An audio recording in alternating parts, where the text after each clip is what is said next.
ఆకాశవాణి వరంగల్ కేంద్రం కిసాన్ వాణి వ్యవసాయదారుల కార్యక్రమం.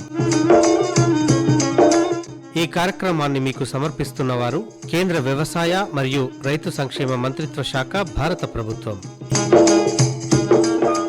ఈ కార్యక్రమంలో పశువుల్లో లంపీ స్కిన్, ముద్ద చర్మ వ్యాధి లక్షణాలు, వాటి నివారణ చర్యలు, మామునూరు కృషి విజ్ఞాన కేంద్రం పశు వైద్య శాస్త్రవేత్త డాక్టర్ జె సాయి కిరణ్ గారితో పరిచయ కార్యక్రమం వింటారు.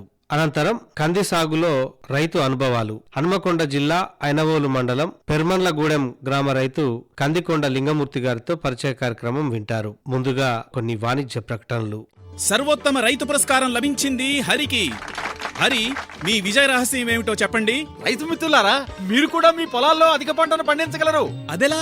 ఎప్పుడు ఏ సమస్య వచ్చినా వెంటనే కలపండి ఈ నెంబరు 180011551. ఇది ఎవరి నంబర్ బాబు? కిసాన్ కాల్ సెంటర్ది. అక్కడ విశేషజ్ఞులు మీ పొలం సమస్యలకు వెంటనే పరిష్కారం చెప్తారు. అదేంటయ్యా, విశేషజ్ఞులు అన్ని సమయాల్లోనూ దొరుకుతారా? తప్పకుండా దొరుకుతారు. ఏడాదిలో 365 రోజులును, అది కూడా ఉదయం 6 గంటల నుంచి రాత్రి 10 గంటల దాకా. మరైతే ఎక్కువసేపు మాట్లాడితే డబ్బు చాలా అవుతుందిగా. ఖర్చు లేనే లేదు. మొబైల్ పై గానీ ఇతర ఫోన్ తో కానీ కిసాన్ కాల్ సెంటర్ కి ఉచితంగా కాల్ చేయవచ్చు. సలహాకి కూడా ఖర్చు ఉండదు. నిజంగా? 16 అణాల నిజం. రైతు సోదరులారా, పంట సమస్యల గురించి మీ భాషలో వెంటనే సమాధానం కోసం పూర్తి భారతదేశంలో ఏ ఫోన్ నుంచైనా జాతీయ హెల్ప్ లైన్ నంబర్ 18001185551తో ఉచితంగా సంప్రదించండి. రైతు మిత్రుడు కిసాన్ కాల్ సెంటర్. ఇప్పుడు వినండి, పశువుల్లో లంపీ స్కిన్, ముద్ద చర్మ వ్యాధి లక్షణాలు, వాటి నివారణ చర్యలు అనే అంశం పైన మామునూరు కృషి విజ్ఞాన కేంద్రం పశు వైద్య శాస్త్రవేత్త డాక్టర్ జె సాయి కిరణ్ గారితో పరిచయ కార్యక్రమం. పశువుల్లో లంపీ స్కిన్ వ్యాధి, ముద్ద చర్మ వ్యాధి గురించి తెలియజేయడానికి కృషి విజ్ఞాన కేంద్రం Mamnoor veterinary scientist doctor J Sai Kiran గారు మన ఆకాశవాణి కేంద్రానికి విచ్చేశారు. వారిని అడిగి వ్యాధి నివారణ మరియు వ్యాధి లక్షణాల గురించి తెలుసుకుందాం. నమస్కారం అండి డాక్టర్ సాయి కిరణ్ గారు. నమస్కారం సార్. ఈ ముద్ద చర్మ వ్యాధి అంటే ఏమిటి? పశువులకు ఏం జరుగుతుంది? దీనివల్ల ఏం నష్టం జరుగుతుంది? ఈ ముద్ద చర్మ వ్యాధి అనేది మనకు పాక్స్విరిడే కుటుంబానికి చెందిన ఒక వైరస్ వల్ల కలిగే ఒక అంటువ్యాధి అన్నమాట. సో ఇది మన భారతదేశంలో ఇంతకుముందు ఈ వ్యాధి లేదు. ఇది అంతకుముందు మనకు ఈ వ్యాధి జింబాబ్వే, మొజాంబియా వంటి దక్షిణాఫ్రికా దేశాల నుంచి 1929లో మొదటిగా గుర్తించినారు వారు. తర్వాత మనకు ఈ వ్యాధి యూరప్, రష్యా, కజకిస్తాన్, బంగ్లాదేశ్ ఇటువంటి దేశాల్లో వ్యాప్తి చెంది 2019లో మొదటిసారి మన భారతదేశంలో ఈ వ్యాధిని మనం గుర్తించడం జరిగింది. అయితే ఈ వ్యాధి ఇప్పటి వరకు పశువులలో మాత్రమే వ్యాప్తి చెంది ఉంది. మనుషులకు వ్యాప్తి చెంది ఉంది అనే ఆనవాళ్ళు అయితే ఇప్పటివరకు మనకు ఎక్కడ నమోదు కాలేదు. ఈ వ్యాధి పశువులలో మనకు 50 నుంచి 100% వరకు వ్యాప్తి చెందినప్పటికీ పశువులలో మరణాల సంఖ్య అనేది తక్కువగానే ఉంది ఇప్పటివరకు ప్రస్తుతానికి. అయితే ఇప్పుడు జరుగుతున్న ఈ పరిస్థితులు, వాతావరణ పరిస్థితులు మారుతూ ఉన్నాయి. మనకు ఇంతకుముందు ఉన్నట్టుగా వాతావరణ పరిస్థితి అనేవి మనము చూసినట్టుగా లేవు, మారుతూ ఉన్నాయి. కాబట్టి కొత్త వైరస్లు వ్యాప్తి చెందడము, పశువులలో అవి ఇబ్బంది పడడం, ఈ వ్యాధి గురయ్యి, సో ఈ వ్యాధులు రాకుండా మనము ఎటువంటి నివారణ తీసుకోవాలనేది చాలా ముఖ్యమైనది. పశువులలో ఈ లంపీ స్కిన్ వ్యాధి అంటే మనం తెలుగులో ముద్ద చర్మ వ్యాధి అంటాము. ఇది వచ్చినప్పుడు ఎట్లా ఉంటుందంటే మనకు పశువు యొక్క చర్మం పైన దద్దురులాగా లేదా పొక్కులలాగా, మనం అంటే ఒక రూపాయి బిళ్ళ సైజ్ అంతా మనకు ఒక బొబ్బరులాగా కనుపులు ఏర్పడతాయి అన్నమాట. అదేవిధంగా ఆ కనుపులు ఏర్పడిన తర్వాత పశువులలో మనం అధికంగా జ్వరం వస్తుంది. జ్వరం తర్వాత మనకు పశువులలో చాలా మటుకు చూసిన పశువులలో మనకు శ్వాసకోశ మరియు జీర్ణశయాల నుంచి చాలా సమస్యలు అనేటివి ఏర్పడడం అనేది మేము వెటర్నరీ డాక్టర్స్ గమనించడం జరిగింది. సో ఈ వ్యాధికి సంబంధించిన వైరస్ అనేది ఈ శ్వాసకోశ మరియు జీర్ణశయాల్లో ఉండడం వలన పశువు క్రమక్రమంగా బలహీన పడిపోయి మరణించే అవకాశం కూడా మనకు ఉంటుంది. అదేవిధంగా దీర్ఘకాలికంగా ఈ వ్యాధి సోకిన తర్వాత పశువు దీర్ఘకాలికంగా మనకు బలహీనతగా ఉండడం అనేది మనం గమనించవచ్చు.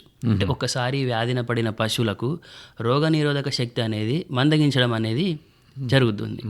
సో అదేవిధంగా ముఖ్యంగా రైతులకు ముఖ్యంగా ఉండే పాల ఉత్పత్తి పైన తీవ్రమైన ప్రభావం చూపిస్తుంది. పాల ఉత్పత్తి అనేది పడిపోవడం మనం గమనించవచ్చు. పశువులలో పెరుగుదల కూడా క్షీణించిపోతుంది.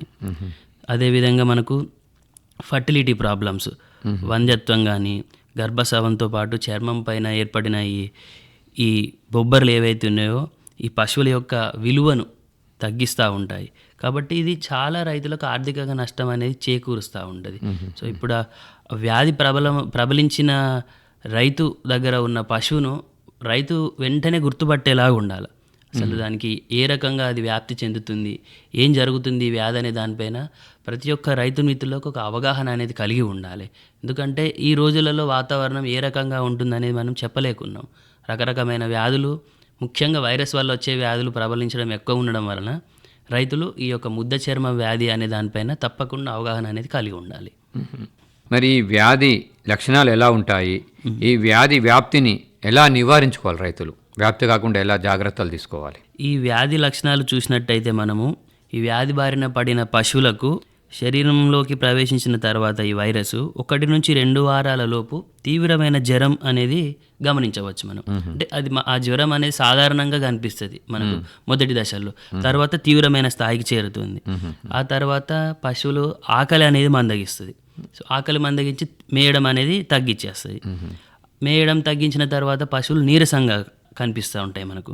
పశువులు నీరసంగా అయిన తర్వాత మనకు ప్రభావం పాల ఉత్పత్తి మీద పడుతుంది మళ్ళీ. సో పాల ఉత్పత్తి అనేది తగ్గిపోతుంది. ఇప్పుడు రోజుకు ఒక 5 లీటర్లు 6 లీటర్లు ఇచ్చే పశువు ఆ నొప్పి వల్ల దానివల్ల పాల ఉత్పత్తి అనేది తగ్గిపోతుంది. లీటర్లలో మనం చూసుకోవచ్చు పాల ఉత్పత్తి తగ్గిపోవడం. అదేవిధంగా కంటి నుంచి మరియు ముక్కు రంధ్రాల నుంచి నీరు కారుతూ ఉంటుంది. అదేవిధంగా పశువు యొక్క కళ్ళు చూసినట్టయితే ఎర్రబడి ఉంటాయి మనకు. అంటే అది ఆ లక్షణాలు మనం చూసినప్పుడు పశువు ఒక వ్యాధి బారిన పడింది అని మనం గుర్తించుకునేడానికి ముఖ్యమైన ఈ లక్షణాలు ఇవి.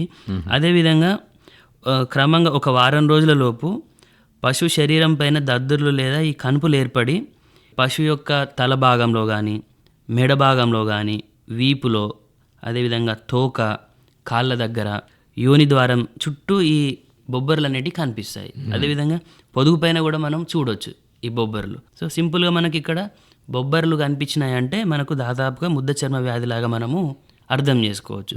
ఈ దద్దుర్లు కూడా మనకి ఎట్లా ఉంటాయి అంటే 1 నుంచి 5 సెంటీమీటర్ల వరకు ఉంటాయి. గుండ్రంగా ఉండి అవి ఉబ్బి ముద్దలాగా కనబడతాయి మనకు చూసినట్టయితే. శరీరం పై భాగంలోనే మనకు కనిపిస్తూ ఉంటాయి. క్రమంగా అవి శరీరం పై భాగం నుండి చర్మం యొక్క లోపలి భాగం లోపలికి పోయి పొరల్లాగా ఏర్పడి లోపల మనకు కండరాల వరకు చేరుకుంటుంది అనమాట.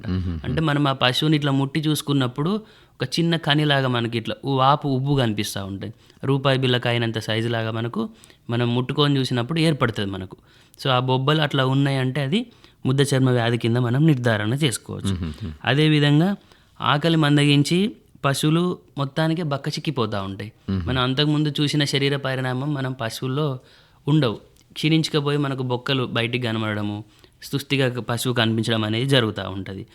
అదేవిధంగా ఇంకా మనకు లక్షణాల్లో చూసుకుంటే కాలు కుంటడము, ఆ తీవ్రమైన నొప్పికి కుంటుకుంటా నడవడము, అదేవిధంగా శరీరంలో నీరు చేరుట, శ్వాస తీసుకోవడానికి ఇబ్బంది కావడము, అదేవిధంగా పశువులు ఈసుకుపోవడం, అంటే ఇటువంటి లక్షణాలు మనము తప్పకుండా ఈ ముద్ద చర్మ వ్యాధి వచ్చిన పశువుల్లో కనిపిస్తాయి. అదేవిధంగా ఇప్పుడు చనిపోవడానికి 2-3 వారాలు కూడా టైం పడుతుంది. అంటే సివియర్గా ఉన్న పశువులలో ఇటువంటి లక్షణాలు ఎక్కువైనప్పుడు ఆ పశువు అనేది మనకు ఒక 2-3 వారాల లోపు మరణించే అవకాశాలు కూడా చాలా కనిపిస్తాయి. ఇంకొకటి మీరు వ్యాధి వ్యాప్తి అని చెప్పినారు. సో ఈ వ్యాధి ఎట్లా వ్యాప్తి చెందుతుంది, ఇది ఫస్ట్ మనకు రైతులు తెలుసుకోవాలి. అసలు ఎట్లా వస్తుంది ఈ వ్యాధి అనేది ఉండాలి. ఈ వ్యాధి అనేది మనకు కారకాలు ఏమంటే మనకు క్రిమి కీటకాల ద్వారా రోగి పశువు ఏదైతే ఉందో అంటే ఆల్రెడీ ఈ వ్యాధి బారిన పడిన పశువులు ఏదైతే ఉంటాయో దాని నుండి ఇతర ఆరోగ్యంగా ఉన్న పశువులకు వ్యాప్తి చెందుతుంది. అదే కాకుండా మనకు ఈగలు, రక్తాన్ని పీల్చే కీటకాలు అంటే మనకు ఈ గోమర్లు, వీటి నుంచి మరియు సంపర్క సమయంలో కూడా ఈ వ్యాధి అనేది వ్యాప్తి చెందుతుంది. అంటే మనతోటి ఒక అనారోగ్యమైన పశువు వేరే కొట్టాల్లో ఉన్నా కానీ, వేరే షెడ్లో ఉన్నా కానీ ఆ చుట్టుముట్టు నుంచి కూడా మనకు ఈగల ద్వారా కానీ, గోమర్ల ద్వారా కూడా ఈ వ్యాధి అనేది వ్యాప్తి చెందుతుంది. అదే మనకు అనారోగ్యంగా ఉండి ఈ వ్యాధి బారిన పడున్న పశువు ఇది ఈ వ్యాధి బారిన ఉన్నదని తెలియకుండా మనం సంపర్కం చేయించినప్పుడు కూడా ఈ వీర్యం ద్వారా కూడా ఆరోగ్యంగా ఉన్న పశువుకు వ్యాప్తి చెందడం అనేది జరుగుతుంది. సో అదేవిధంగా పశువుల యొక్క లాలాజలం ద్వారా కూడా ఈ వైరస్ అనేది వ్యాప్తి చేస్తుంది. అంటే అది ఇప్పుడు దాని నోటి నుంచి కారే చొల్లు నుంచి కూడా ఆరోగ్యంగా ఉన్న పశువులకు ఈ వ్యాధి అనేది ప్రబలించడం అనేది జరుగుతుంది. అదేవిధంగా మనకు చీమిడి నుండి, ముక్కుల నుండి వచ్చే పశువుల చీమిడి నుండి, పాల నుంచి కూడా ఈ యొక్క వ్యాధి అనేది, అంటే ఈ సూక్ష్మజీవులు ఏవైతే ఉంటాయో వైరస్, ఈ అన్ని స్రవాల నుంచి కూడా మనకు ఆరోగ్యంగా ఉన్న పశువులకు సంక్రమించడానికి చాలా అవకాశం ఉంటుంది. సో రైతులు ముఖ్యంగా ఈ వ్యాధి లక్షణాలు కనిపించిన ఆవులు కానీ గేదెలు కానీ ఏవైతే ఉంటాయో వాటిని ఒక లాలాజలం కానీ సంపర్కం చేయించకుండా ఉండడం కానీ, ఈగలు కానీ దోమలు కానీ ఈ గోమరలు కానీ ఇవేమి మనకు లేకుండా చూసుకోవాలి పాకల్లో. సో ఈ రకంగా ఈ వ్యాధి అనేది వ్యాప్తి చెందుతుంది. అంటే ఈ వ్యాధి కనుక గుర్తించినట్టయితే ఆ పశువును ప్రత్యేకంగా ఉంచాలి, ప్రత్యేకంగా ఉంచి దానికి మనం సపరేట్గా దానికి ట్రీట్మెంట్ అనేది చేపియాలి. ఈ వ్యాధి వలన కలిగే ఆర్థిక నష్టం ఎలా ఉంటుంది రైతులకు? ఈ వ్యాధి అనేది రైతులకు తీవ్రమైన ఆర్థిక నష్టం వాటిల్లించే ఒక తీవ్రమైన వ్యాధి అని చెప్పుకోవచ్చు. ఎందుకంటే రైతులు ముఖ్యంగా ఆవుల నుండి వచ్చే పాలు వీటిని చూసుకొని వాళ్ళకు ఒక వ్యాపారం జరగడం అనేది జరుగుతుంది. సో ఈ వ్యాధి బారిన పడిన పశువులు మనము తినడము మందగించడం అనేది చెప్పినాను, మేత తినవని చెప్పినాను. మేత తినకపోయేసరికి అవి క్షీణించిపోతాయి, పాల ఉత్పత్తి మీద ప్రభావం పడుతుంది. పాల ఉత్పత్తి తగ్గినప్పుడు రైతుకి ఏముంటుంది, ఇంకా మనకు ఆర్థికంగా చాలా, అంటే ఆ పాలు అమ్ముకొని బతికేదే రైతు. నీకు పాలు ఇక్కడ తగ్గిపోతున్నాయి, పశువు ఒక అనారోగ్య బారిన పడి పాలు రావట్లేదు, వచ్చిన పాలలో కూడా ఇన్ఫెక్షన్ ఉంటుంది, వచ్చిన దూడ పిల్లలకు కూడా పాలు వేయకుండా దూడలకు నష్టం జరుగుతుంది, రైతు దగ్గర ఉన్న దూడలకు. అదేవిధంగా పాలిచ్చే ఆవుకు అతనికి ఆర్థికంగా చాలా తీవ్రమైన ఇబ్బంది కలగజేస్తుంది. ఆ పాలు ఉత్పత్తి అనేది తగ్గిపోవడం వలన రైతు అమ్మడానికి పాలు ఉండవు ముఖ్యంగా. సో అక్కడి నుండి స్టార్ట్ అయ్యే ఆర్థిక నష్టం అనేది అది తీవ్ర స్థాయిలో, అంటే ఒక్కసారి ఒక పశువు దీని బారిన పడిందంటే ఒక లైఫ్ లాంగ్, అంటే జీవితకాలంలో దానికి రోగనిరోధక శక్తి తగ్గిపోతుంటుంది. కాబట్టి పాల ఉత్పత్తి అనేది తప్పకుండా తగ్గిపోవడం అనేది జరుగుతుంది. అదేవిధంగా పశువు బరువు కోల్పోవడం జరుగుతుంది, ఈసుకుపోవడం జరుగుతుంది, సరిగ్గా మళ్ళీ ఎదకు వస్తుందో రాదో కూడా అర్థం కాని పరిస్థితి ఉంటుంది రైతుకు. అదేవిధంగా పశువులను అతను అమ్మాలన్నా కూడా కష్టమే అయింది ఇప్పుడు, ఎందుకంటే ఇవి చర్మం పైన మనకు ముద్దల్లాగా కనిపిస్తాయి కాబట్టి లక్షణాలు, ఆ ముద్దలు మానినా కూడా మనకు నల్లటి మరకల్లాగా అనిపిస్తాయి. ఇప్పుడు మనం ఒక సంతలోకి వెళ్ళి పశువులను కొనాలనుకున్నప్పుడు మనం పశువు యొక్క చర్మం కూడా చూస్తాం. మనం ముఖ్యంగా పశువు యొక్క చర్మం ఎట్లా ఉంది, మంచిగా గ్లో అంటే మెరుస్తా ఉందా లేకుంటే చిక్కిపోయి ఉన్నదా అని మనం చర్మం చూస్తాం. ఆ చర్మమే నీకు పాడైపోతుంది కాబట్టి ఈ వ్యాధి వచ్చినప్పుడు వేరే రైతులు కూడా కొనడానికి ఇటు ఆసక్తి చూపించారు వాళ్ళు. సో అక్కడ రైతు దాన్ని అమ్మలేని పరిస్థితి అవుతుంది. సో ఇటు అంటే పాలు ప్లస్ పశువును అమ్మలేక రెండు రకాల ఆర్థిక నష్టం అనేది తీవ్ర స్థాయిలో ఉంటుంది. అంటే ఈ వ్యాధి కనుక వచ్చినట్టయితే రైతుకు బాగా ఆర్థిక నష్టం జరిగే అవకాశాలు ఎక్కువగా ఉన్నాయి చాలా. అంటే పశువును కూడా కోల్పోయే అవకాశం ఉంటుంది. ఈ వ్యాధికి చికిత్స ఉందా? ఎలా చికిత్స చేసుకోవాలి రైతులు? అయితే ఈ వ్యాధి అనేది మనకి సూక్ష్మాతి సూక్ష్మజీవులు వైరస్ వల్ల కలుగుతుంది కాబట్టి చికిత్స వెంటనే చేపియాలి. నేను ఇంతకుముందు మీకు చెప్పినాను 1 నుంచి 2 వారాల వ్యవధిలో కూడా పశువులు చనిపోయే అవకాశం తీవ్రంగా ఉంటుంది. కాబట్టి దీంట్లో మనకు 2 రకమైన వైద్యం ఉన్నది దీనికి సంబంధించి. ఒకటి అల్లోపతి వైద్యము, ఇంకొకటి వచ్చేసి సాంప్రదాయ ఆయుర్వేద పద్ధతులు. రైతులు ఏదైనా వాడుకోవచ్చు. సో దాంట్లో అల్లోపతి వైద్యం మనం చూసుకున్నట్టయితే మనం అల్లోపతిలో యాంటీబయాటిక్స్ వాడుతూ ఉంటాం. మార్కెట్లో మనకు చాలా యాంటీబయాటిక్స్ అనేటివి అందుబాటులో ఉన్నాయి. దాంట్లో ఎక్కువగా స్టెప్టోపెన్సిలిన్ కానీ, ఎండ్రోఫ్లాక్సిన్ కానీ, లేకుంటే సెఫలెక్సిన్ కానీ ఇటువంటి యాంటీబయాటిక్స్ మందులు ఒక 5 నుంచి 7 రోజుల వరకు, వారం రోజుల వరకు తప్పకుండా పశువులకు ఇవ్వాలి. అదేవిధంగా జ్వరం ఉంటుందని నేను చెప్పినాను. జ్వరము, నొప్పులు ఇవన్నీ ఉండి పాల ఉత్పత్తి అనేది తగ్గిపోద్ది. కాబట్టి ఈ జ్వరము ఇవి తగ్గించుకోవడానికి మనము మెలాక్సిక్యామ్ వంటి మందులను కూడా ఉపయోగించవచ్చు. అదేవిధంగా క్షీణించిపోతాయి కాబట్టి పశువులు జ్వరం వీటితోటి శక్తి ఉండదు. కాబట్టి శక్తి ఉండడం కోసం మనం బలం కోసం బలం మందులు కానీ విటమిన్ మందులు కానీ కూడా పశువులకు తాపించవచ్చు. అదేవిధంగా నోటిలో పొక్కులు ఏర్పడినప్పుడు మనము బోరోగ్లిజరిన్ మందులతో లేదా చర్మం పైన గాయాలను పొటాషియం పర్మాంగనేట్ 1% ద్రావణంతో కడగాలి ఆ చర్మం పైన. తద్వారా ఆ పైన ఉన్న బొబ్బర్లు కానీ అవి తగ్గడానికి ఆస్కారం ఉంటుంది. అదేవిధంగా యాంటీసెప్టిక్ పూత మందులు కూడా ఉంటాయి, అవి కూడా వాడచ్చు. సో ఇంకా వ్యాధి తీవ్రత ఎక్కువ ఉంటే మనము కార్టికోస్టెరాయిడ్స్ కూడా తగిన మోతాదులో వాడచ్చు. అంటే మనము పశువు యొక్క బాధను, అదేవిధంగా ఆ బొబ్బర్లను లోపల ఉన్న ఇన్ఫెక్షన్ను తగ్గించే విధంగా ఈ యొక్క ట్రీట్మెంట్ అనేది మనము వైద్యం అనేది చేసుకోవాలి.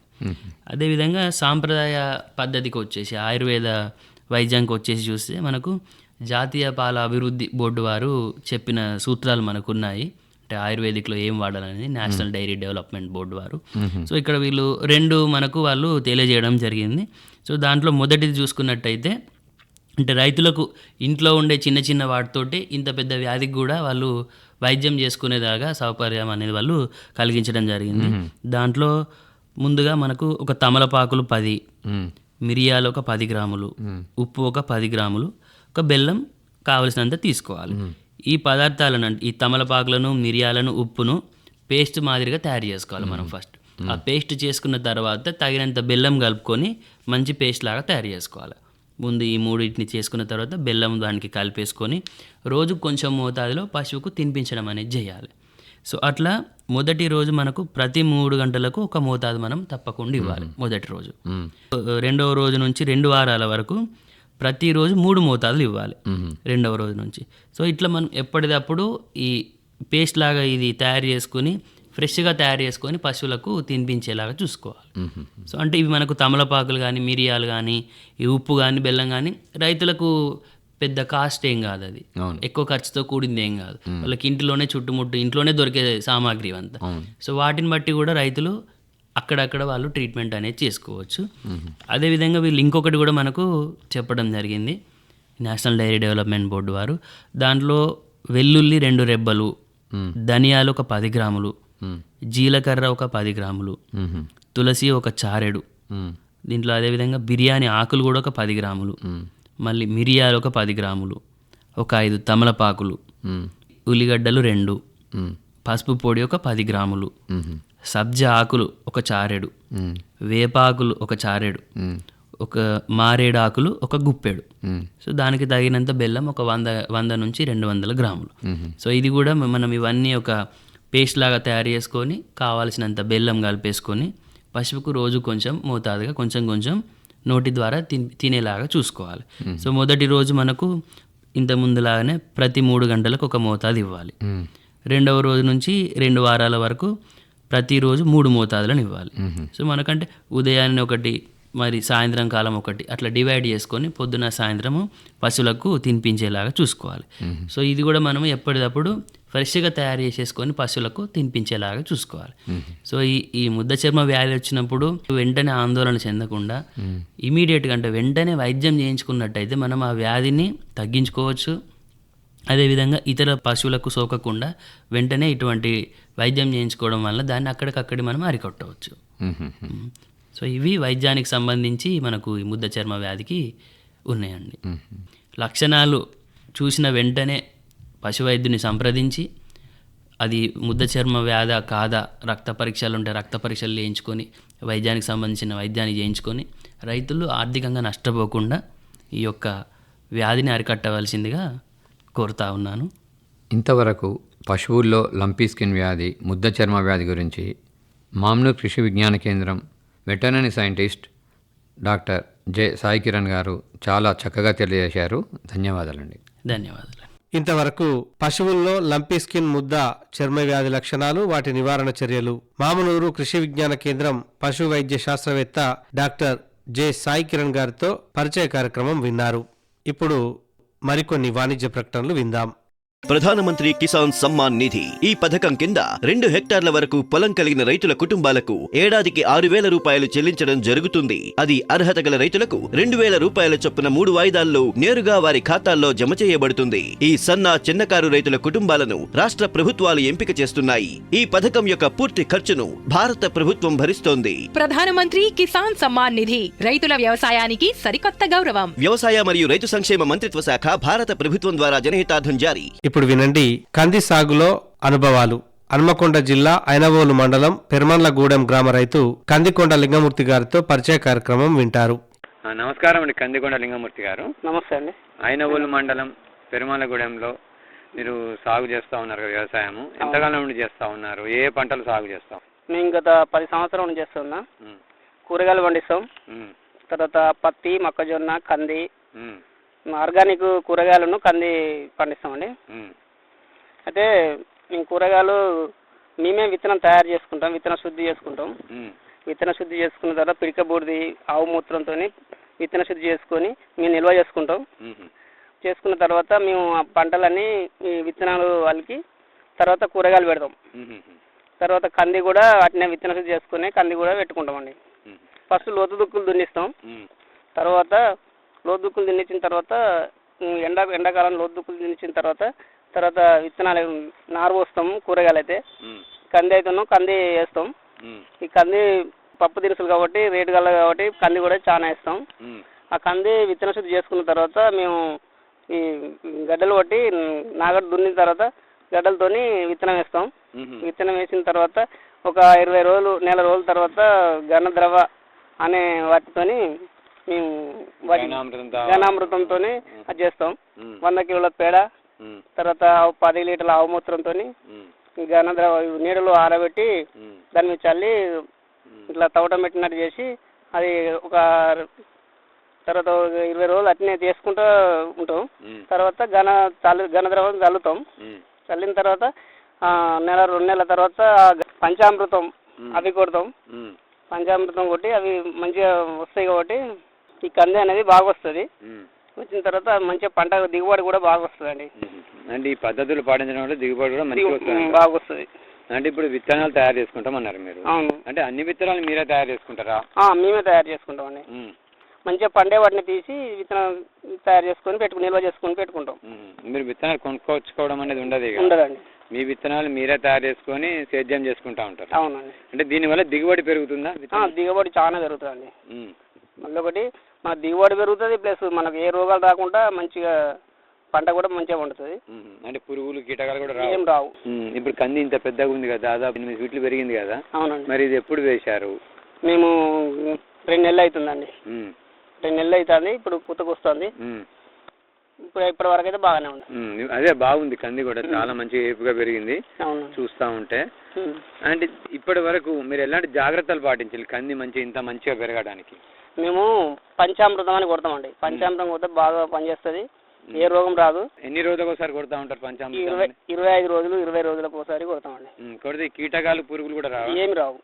ఇంకేం పురుగు మందులు అవసరం లేదు? పురుగు మందులతో అసలే అవసరం లేదు. ఆ పురుగు మందులు కొట్టినా వాటికి రేట్ ఎక్కువ అని మేము ఇవే తయారు చేసుకుంటూ కొట్టుకుంటూ పోతున్నాం. ఈ పంచామృతం తయారు చేయాలని ఎట్లా చేసుకుంటారు మీరు? పంచామృతం అంటే ఇప్పుడు 10 లీటర్ల ఆవు మూత్రం, తర్వాత అరటిపండ్లు ఒక డజన్ అరటిపండ్లు, తర్వాత పప్పుల పిండి బెల్లం 2 కిలోలు, అవి 2 కిలోలు, పప్పుల పిండి 2 కిలోలు, బెల్లం 2 కిలోలు, తర్వాత నెయ్యి కేజీ దాంట్లో ఒక డ్రమ్ములో వేసి పిసుకుతాం. పిసికిన తర్వాత ఆవు పేడ 5 కిలోలు, ఆవు మూత్రం 5 లీటర్లు పోసి 21 రోజుల దాకా కలబెట్టుకుంటూ ఉంటాం. ఇది గడియారం దిశగా కలబెట్టుకుంటూ ఉంటాం. 21 రోజుల తర్వాత వడబోస్తాం. వడబోసి వీటికి పిచికారి చేస్తామండి పంపుతోనే. అది ఎన్ని రోజులు నిల్వ ఉంటుంది మీకు వడబోసింది? వడబోసింది 6 నెలల దాకా ఉంటుంది. 6 నెలల వరకు వాడుకోవచ్చు. అంటే ఒకసారి తయారు చేసి పెట్టుకుంటే 6 నెలల వరకు మీరు మొక్కల మీద వాడుకోవచ్చు. ఎంత వాడతారు? మోతాదు ఏమైనా ఉంటుంది దానికి? మేము ఒక 1/2 లీటర్ ఒక పంపు కొడతాం. 1/2 లీటర్ కొంచెం ఎక్కువ రోగం ఉంటేనో 1/2 లీటర్ కొడతాం. కొంచెం మంచిగా నీట్గా ఉంటే 1/2 లీటర్ కొడతాం ఒక పంపు. పురుగులు కానీ కీటకాలు ఏం రాకుండా పంట ఏపుగా పెరుగుతుంది. బాగా వస్తుంది, మంచిగా దిగుబడి వస్తుంది. ఇంతకుముందు వచ్చిందా దిగుబడి కంది? వచ్చిందండి. ఎంత వచ్చింది మీకు అప్పుడు? మాకు ఎకరానికి 25-30 క్వింటాల పైన వచ్చింది. అప్పుడు ఫస్ట్ లో స్టార్టింగ్ లో 15 క్వింటాలు, తర్వాత 20 క్వింటాలు ఇట్లా వచ్చింది ఎకరానికి. అంటే మొదలు పెట్టినప్పుడు మీకు తక్కువ వచ్చింది? సేంద్రియ పద్ధతిలో మొదలు పెట్టినప్పుడు. అవును. మరి ఇప్పుడు కొద్దిగా పెరుగుతా ఉంది, ఇప్పుడు పెరుగుతూ ఉంటుంది. భూసారం కూడా మంచిగా పెరిగిందా? భూసారం పెరిగింది. ఎర్రలు ఇట్లా తువ్వంగానే ఎర్రలు మస్తు వస్తాయండి. పురుగు మందు కొడతలేం కాబట్టి, ఎరువులు పురుగుల మందులు వాడతలేం కాబట్టి మంచిగా వస్తుంది. నీరు ఎన్ని రోజులకు ఒకసారి పెడతా ఉంటారు దీనికి? మేము ఇక వారం రోజులకు ఒకసారి డ్రిప్ పద్ధతిలో పెడతామండి. డ్రిప్ కొత్తది పెట్టారా? బాగుంది. ఎప్పుడు పెట్టారు డ్రిప్? పోయిన సంవత్సరం పెట్టారు. దీనివల్ల ఉపయోగం ఏంటి డ్రిప్ వల్ల? ఈ డ్రిప్ వల్ల మాకు వాటర్ కొంచెం తక్కువ ఉందండి. బోరు కొంచెం తక్కువ వస్తుంది కాబట్టి పారిస్తే అసలు పాడడం లేదు. ఈ డ్రిప్ పద్ధతిలో అయితే ఒక 2 రోజులు 3 రోజులనే మొత్తం ఎకరం పారిస్తుంది.